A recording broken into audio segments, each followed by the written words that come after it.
O papuri sa kaitaasan, siya'y papurihan ngayon at magpakailanman. Sa ngala ng Ama, ng Anak at ng Espiritu Santo, Amen. ang pagpapala ng ating Panginoong Jesucristo, ang pag-ibig ng Diyos Ama, ang pakikipagkaisa ng Espiritu Santo ay sumainyon lahat. At sumaiyo rin. Magandang umaga mga kapatid. Taglay ang pusong mapagpasalamat sa lahat ng biyayang kanyang kaloob sa atin. Halina patuloy tayong dumulog sa ating Ama. Itaas ang intensyon sa misang ito, gayon din ang ating mga personal na kahilingan at ang mga humihingi ng panalangin. Upang tayo maging karapat-dapat na gumanap sa banal na pagdiriwang, buong kababaang loob nating aminin ang ating mga kasalanan at humingi ng kapatawaran. Inaamin ko Sa makapangyarihang Diyos at sa inyo mga kapatid, naluba ako nagkasala sa isip, sa salita, sa gawa at sa aking pagkukulang. Kaya isinasamo ko sa mahal na Birheng Maria, sa lahat ng mga anghel at mga banal, at sa inyo mga kapatid, na ako'y ipanalangin sa Panginoong ating Diyos. kaawaan tayo ng makapangyarihang Diyos, patawarin tayo sa ating mga kasalanan at patnubayan tayo sa buhay na walang hanggan. Amen. Panginoon, kaawaan mo kami. Panginoon, kaawaan mo kami. Kristo, kaawaan mo kami. Kristo, kaawaan mo kami. Panginoon, kaawaan mo kami. Panginoon, kaawaan mo kami. Manalangin tayo. Ama naming makapangyarihan, nililiwanagan ng iyong maasahang ilaw ang mga naliligaw na iyong pinababalik sa daan para ikaw ay matagpuan. Ang mga kabilang sa mga nananalig sa iyong anak, ang pagkaloban mong magpakawagsi ng tanang salungat, sa ngalang Kristiyanong sa iyo'y tinanggap, upang ito'y talagang mapangatawan ng ganap sa pamamagitan ni Jesucristo kasama ng Espiritu Santo magpa sa walang hanggan. Amen. Magsiupo muna po ang lahat. Pagbasa mula sa aklat ni Propeta Isaías. Ito ang sinasabi ng Panginoon. Ikaw, Assyria, ang gagamitin kong pamalo at malupit na kasangkapan ng aking galit. Susuguin ko siya laban sa isang bayang tampalasan, sa bayang kinapopootan ko, upang ito'y wasakin at samsaman ng lahat ng yaman, at yurakang parang putik sa lansangan. Ngunit wala ito sa kanyang isipan, hindi ito ang kanyang hangad. Ang layunin niya'y manira at magpasuko ng maraming bansa. Sapagkat ganito ang sabi niya, nagawa ko iyan pagkat ako'y malakas, marunong at matalino. Inalis ko ang hangganan ng mga bansa at sinamsam ko ang kanilang mga kayamanan at ibinagsak sa lupa ang mga nakaluklok sa trono. Kinamkam ko ang kayamanan ng mga bansa na parang kumukuha ng pugad ng ibon. Binampot ko ang buong daigdig na parang dumadampot ng itlog na iniwan ng inahin. Walang pakpak na pumapagaspas ni huning narinig. Makapagmamalaki ba ang palakol sa may-ari nito? Makapagmamataas ba ang lagari sa gumagamit niyon? Ang baston pa ba ang magwawasiwas sa may hawak nito? Kaya nga, ang magigiting niyang mangdirigma ay pagkakasakitin ng Panginoon at sa ilalim ng kanilang maringal na kasuotan, mag-aapoy sa init ang kanilang katawan, parang sigang malagablab. Ang salita ng Diyos. Salamat sa Diyos. Ang pooy di tatalikod sa kanyang hirang na lingkod. Ang pooy di tatalikod sa kanyang hirang na lingkod. Yaong mga hinirang mo ay kanilang nililipol. Inaapi nila yaong tinubos mo, Panginoon. Ang mga ulila, balot mamamayan ng ibang bansa, pinapatay nila ito at kanilang pinupuksa. Ang pooy di tatalikod sa kanyang hirang na lingkod. Madalas na sinasabi, hindi kami pansin ng Diyos. Hindi kami nakikita ni pansin ng Diyos ni Jacob. Unawain ninyo, bayan, kayong pahat ang isipan, hanggang kailan padurunong kayong mga taong mangmang. Ang pooy di tatalikod sa kanyang hirang na lingkod. Itong Diyos na lumikha nitong ating matatay nga, akala ba ninyo'y bingi at ni hindi makakita? Sa lahat ng mga bansa, di ba siya ang hahatol? Di ba siyang guro nila pagkat siya ang marunong? Ang pooy di tatalikod sa kanyang hirang na lingkod.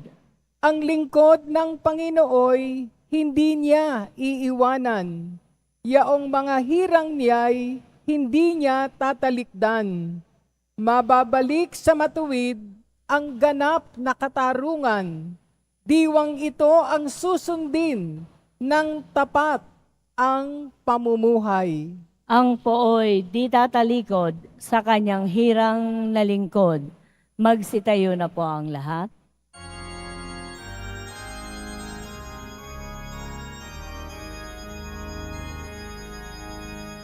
Hallelujah, Hallelujah, Hallelujah, Hallelujah.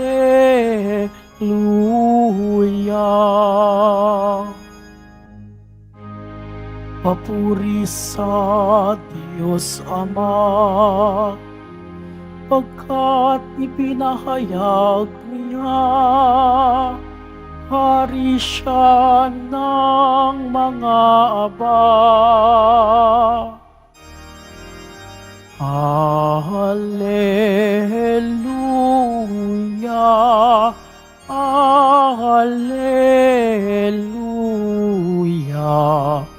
Hallelujah, Hallelujah.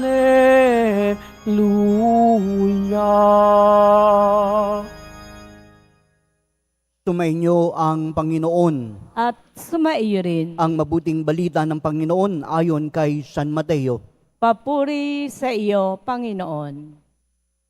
Nung panahong yun, sinabi ni Jesus, "Pinasasalamatan kita, Ama, Panginoon ng langit at lupa, sabagat inilihim mo ang mga bagay na ito sa marurunong at matatalino at inihayag sa mga may kalooban tulad ng sa bata.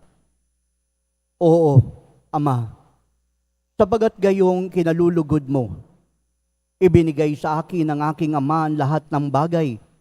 Walang nakakakilala sa anak, kundi ang Ama. At walang nakakakilala sa Ama, kundi ang anak. At yaong marapating papapaghayagan ng anak."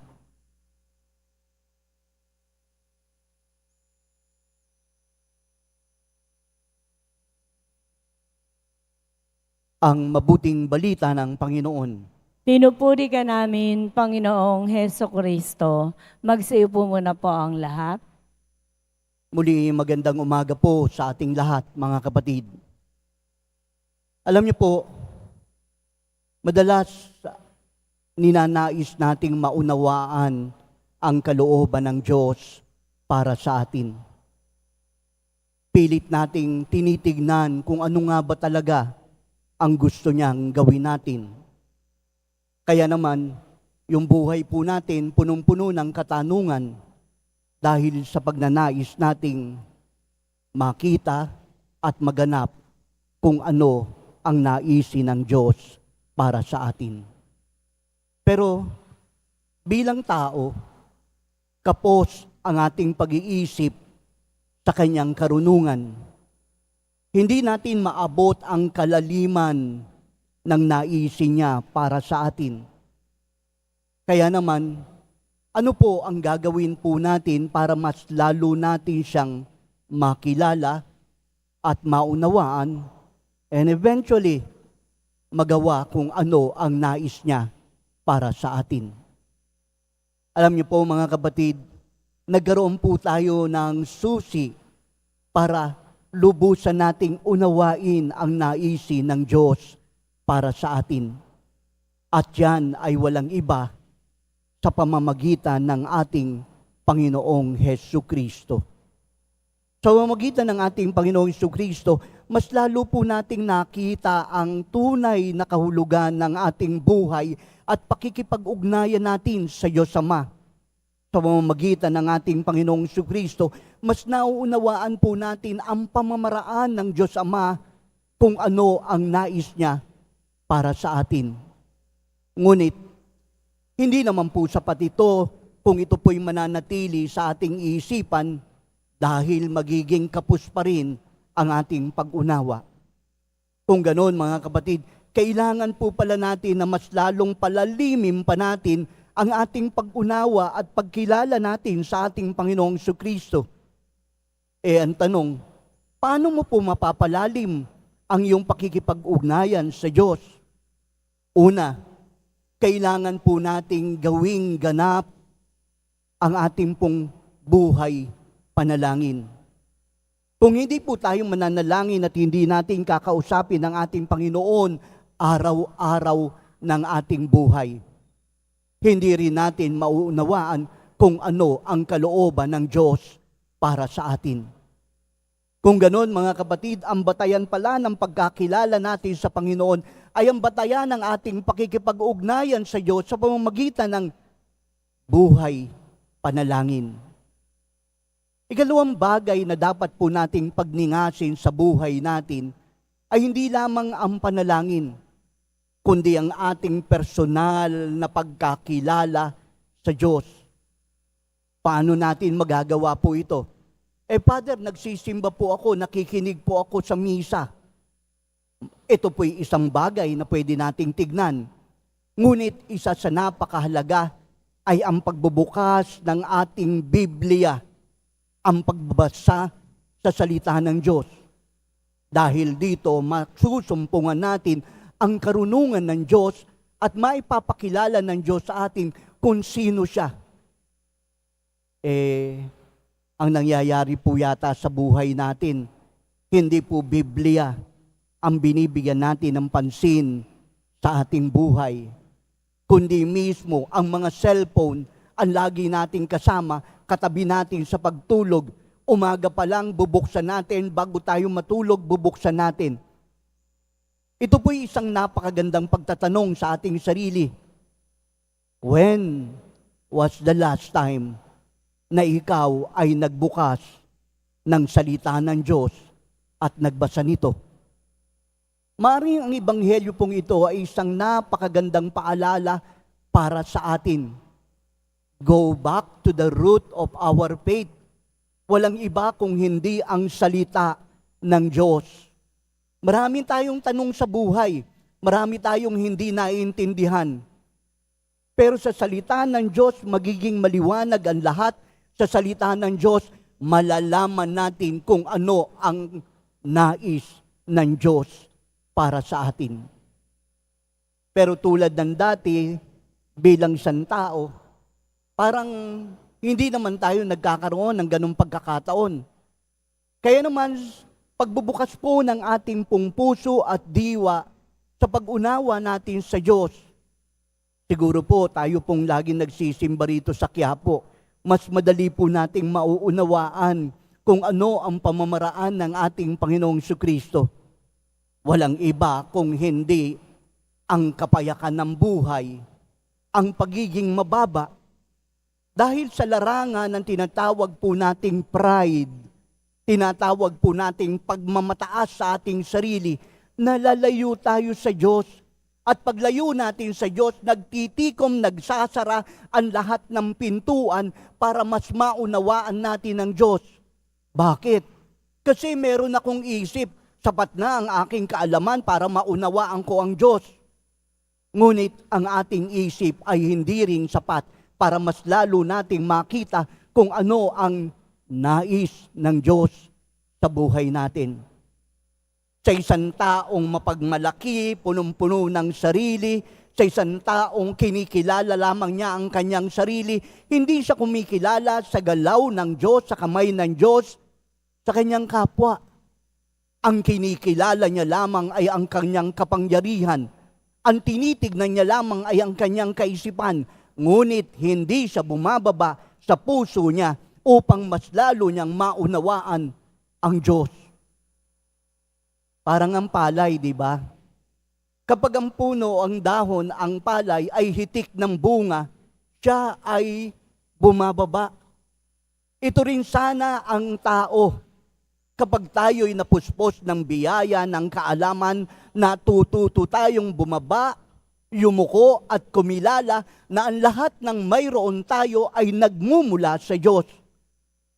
Maniwala po kayo sa akin, mga kapatid, dahil kapag tinignan po natin ang kababaan natin at ang hindi natin pagiging karapat dapat sa harapan ng Diyos at ang pagkilala na siya lang lamang ang lahat-lahat sa buhay natin, magbabago ang lahat sa atin at magiging tulad tayo ng isang bata, naniniwala, nagtitiwala, at ibinibigay ang kanyang sarili sa pagkalinga ng Diyos para sa Kanya. Walang lugar po sa pananampalatayang Kristyanismo ang kayabangan. Walang lugar po ang mga taong mapagmataas sa harapan ng Diyos. At tayong mga narito, mas unawa natin Bakit po? Kasi every time na tinitignan mo po ang larawan, ang imahen ng poong Jesus Nazareno, mas nakikita mo na siya ang halimbawa upang mas lalo mong maunawaan ang pag-ibig ng Diyos. Ginawa po ng ating Panginoong Jesucristo ang magpakababa, ang pasanin ng krus.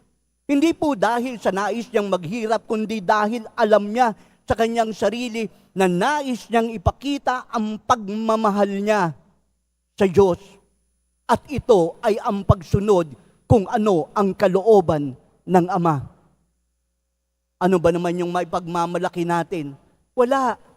Kung meron po tayong maipagmamalaki, iisang bagay at yan ay ang ating kasalanan. Pero parang may kayabangan pa rin. Kasalanan mo, pinagmamalaki mo. Kundi ang sinasabi po sa atin, sa kabila ng ating pagiging makasalanan, kilalanin po natin na ang kapangyarihan ng Diyos ang bukod tanging makapagbabago sa ating buhay. Ganda-ganda mong tignan, antikas mong tumayo, ngunit sa loob mo pala ay punong-puno ng kabulukan. Hayaan natin ang Diyos ang magbago sa atin nang mas maunawaan natin kung ano ang kalooban niya sa atin. Sabi sa unang pagbasa, lagari, hindi makapagmamalaki sa may-ari. Mga kapatid, para rin tayong isang mamahaling gitara. Hindi ka tutugtog, hindi ka magpapahayag ng magandang saliw ng awitin kung hindi ka gagamitin ng isang mahusay na manunugtog. Sana sa araw pong ito, mas lalo nating makita ang kamay ng Diyos sa atin dahil hinahayaan natin siyang baguhin tayo sa ating buhay. Poong Jesus Nazareno, tulungan mo kaming yakapin ka ng lubusan naming maunawaan ang pagmamahal ng Diyos sa amin. Amen. Magsitayo na po ang lahat.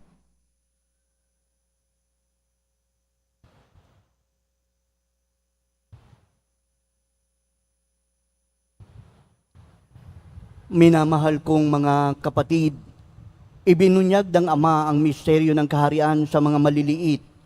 Manalangin tayo sa Diyos na nagpapahayag sa kanyang pag-ibig at sa mga maliit ng bababang loob. Dalhin natin sa ating Amang nasa langit ang lahat ng mga pangangailangan ng may buong pananalig sa kanyang mapagmahal na kalinga. Ang ating tutugon, Amang nasa langit, basbasan mo ang iyong mga anak. Amang nasa langit, basbasan mo ang iyong mga anak. Ang simbahan, naway bigyan ng higit na pansin ang mga dukha.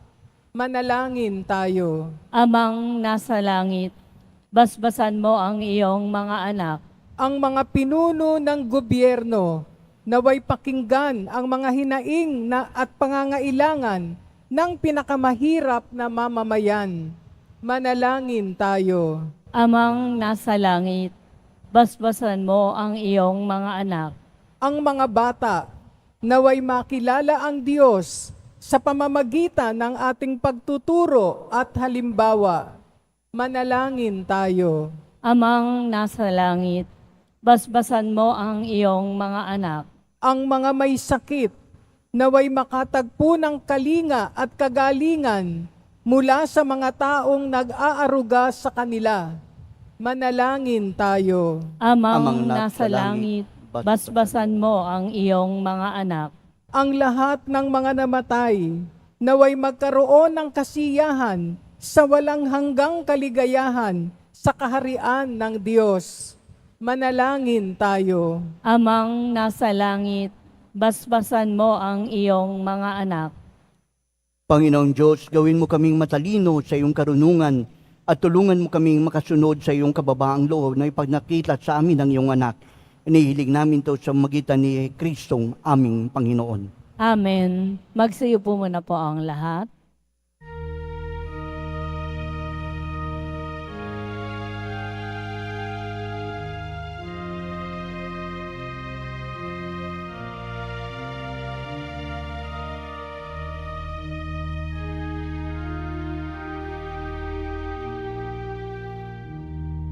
Aming alay sa'yo, Panginoon. Ang tinapay at alak na iyong kaloob upang gunitain ang iyong buhay na inialay nang tayo'y magdiwang bilang isang sambayanan.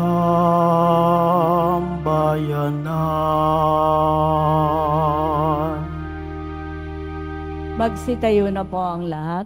Manalangin kayo mga kapatid upang ating paghahain ay maging kalugod-lugod sa samang makapangyarihan sa lahat.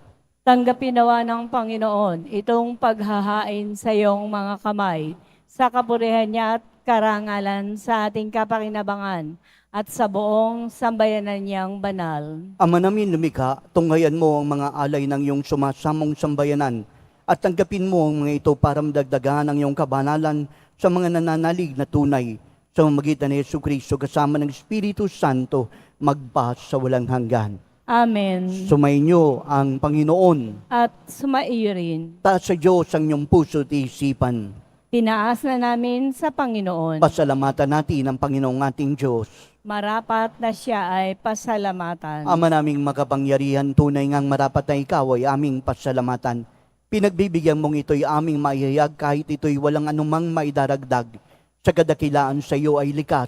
Sa pagpapuri namin nakikinabang ay kami rin ang iyong pinakikiharapan sa pamamagitan ng iyong anak na minamahal.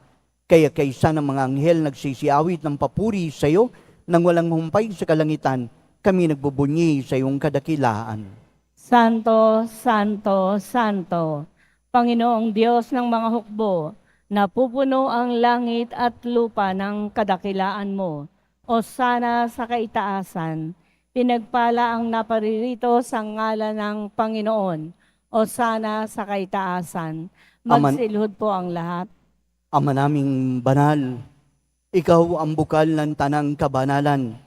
Kaya sa magitan ng iyong Espiritu, gawin mong banal ang mga kaloob na ito upang para sa amin maging katawan at dugo ng aming Panginoong Kristo. Bago siya pinagtiis ang kusang loob na maging handog, kinuha niya ang tinapay, nagpasalamat sa iyo, pinaghati-hati yun, iabot sa kanyang mga alagad at sinabi, tanggapin niyo lahat ito at kanin.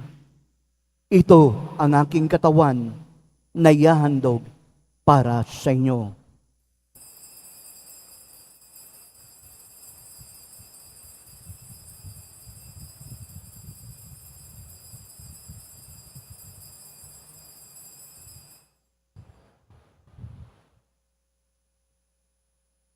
Ganon din naman nung matapos ang hapunan, kinuha niya ang kalis. Muling nagpasalamat sa iyo. Inabot ang kalis sa kanyang mga alagad at sinabi, tanggapin niyong lahat ito at inumin. Irong kalis ng aking dugo, ng bago't walang hanggan tipan. Ang aking dugo na ibubuhos para sa inyo at para sa lahat, sa magpapatawad ng mga kasalanan. Gawin niyo ito sa pag-alaala sa akin.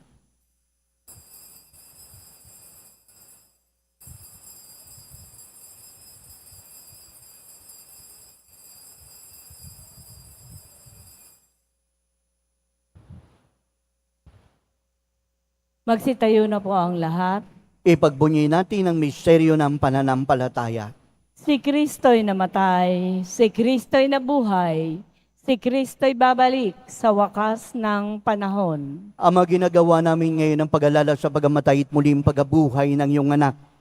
Kahit nihalay namin sa iyong tinapay na nagbibigay buhay, ang kalis na nagkakalob ng kaligtasan.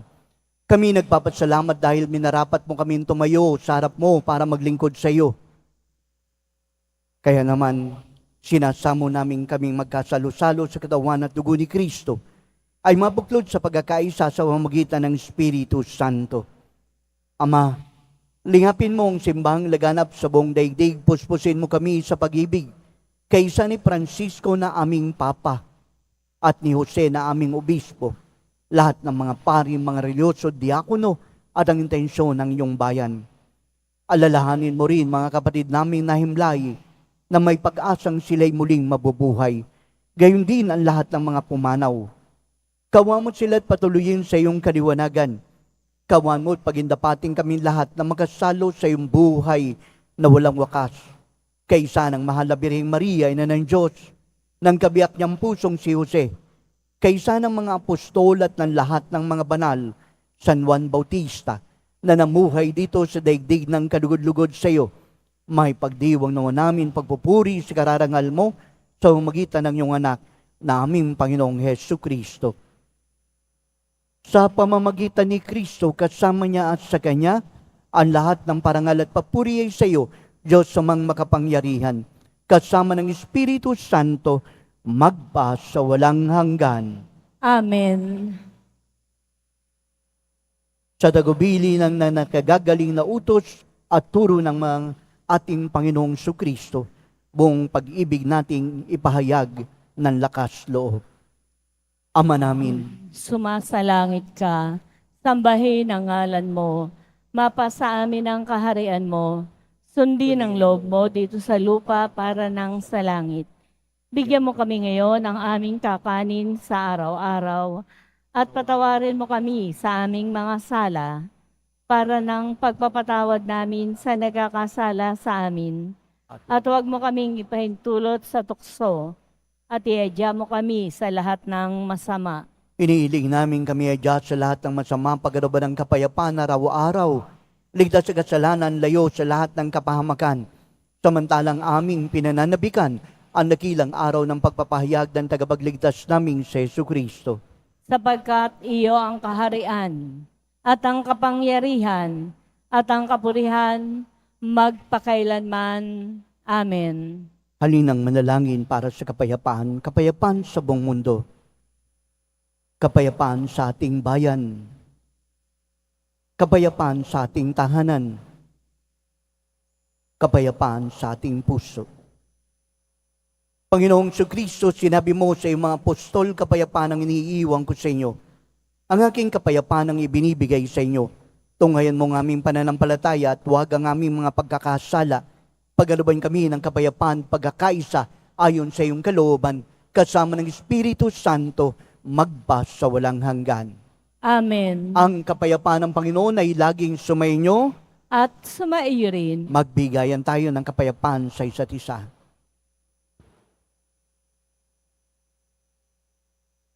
Kordero ng Diyos na nag-aalis ng mga kasalanan ng sanlibutan, maawa ka sa amin. Kordero ng Diyos na nag-aalis ng mga kasalanan ng sanlibutan, maawa ka sa amin. Kordero ng Diyos na nag-aalis ng mga kasalanan ng sanlibutan, ipagkaloob mo sa amin ang kapayapaan. Magsiluhod po ang lahat. Ito ang kordero ng Diyos na nag-aalis sa mga kasalanan ng sanlibutan. Mapapalad ang sa Kanya'y patuloy na tumatanggap. Panginoon, hindi ako karapat-dapat na magpatuloy sa iyo, ngunit sa isang salita mo lamang ay gagaling na ako.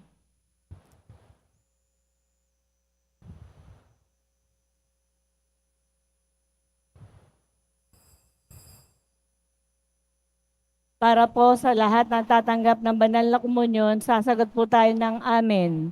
Pagkasabi po ng pare o ng lay ministers ng katawan ni Kristo, at isubo po agad sa bibig bago umalis sa harapan ng pare o lay ministers. Sumunod po tayo at maraming salamat po.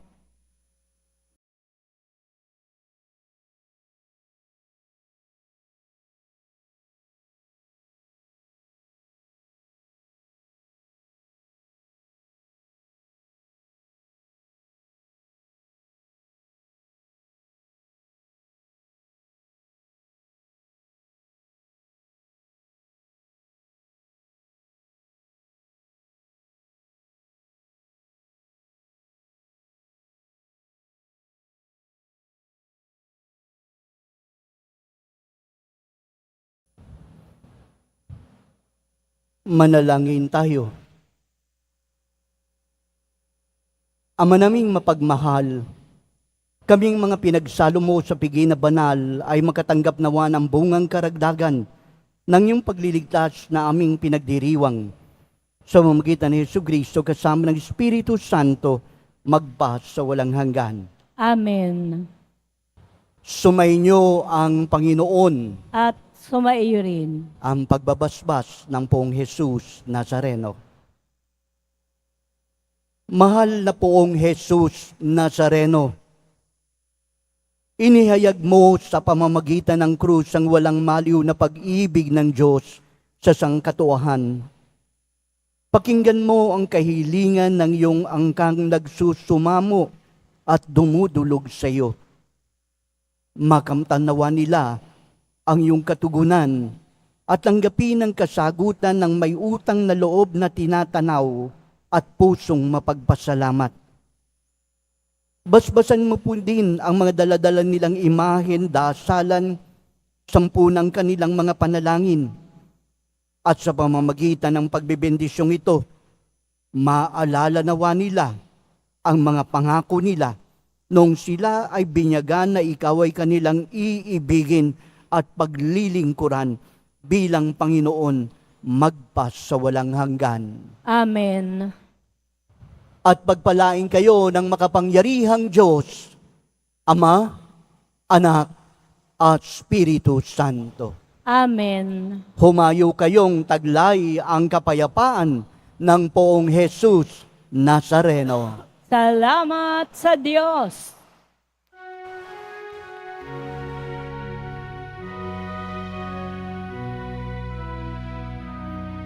Nuestro Padre Jesus Nazareno, sinasamba ka namin. Pinipintuho ka namin.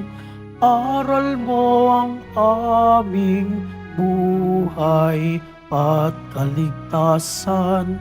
Nuestro Padre Jesus Nazareno, iligtas mo kami sa kasalanan. Ang krus mong kinamatayan ay sagisag ng aming kaligtasan. Nuestro Padre Jesus Nazareno, dinarangal ka namin. Nuestro Padre Jesus Nazareno, niluluwalhati ka namin. Nuestro Padre Jesus Nazareno, dinarangal ka namin. Nuestro Padre Jesus Nazareno, niluluwalhati ka namin.